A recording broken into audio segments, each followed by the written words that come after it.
Tkompli tiżdied il-pressjoni fuq il-Ministru Karl Mifsud Bonnici sabiex iwieġeb għall-iżbalji li ħal uffiċċju tal-Avukat Ġenerali fil-konfront tal-att tal-akkuża ta' Father Godwin Xerri.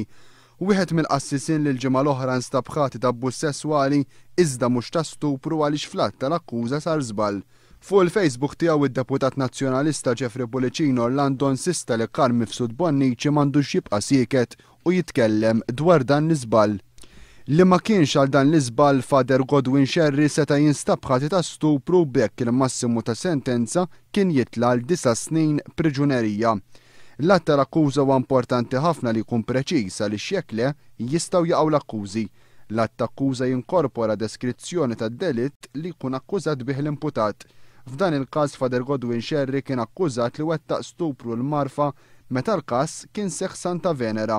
Għal xi raġuni meta sar magħruf dan l-iżball l-Uffiċċju tal-Avukat Ġenerali ma rranġax minkejja li legalment seta' jagħmel dan. Għaliex bil-liġi sa ma jingħata l-verdett il-prosekuzzjoni tista' temenda l-att akkuża basta l-emendi ma jirrendux l-akkuża aktar gravi.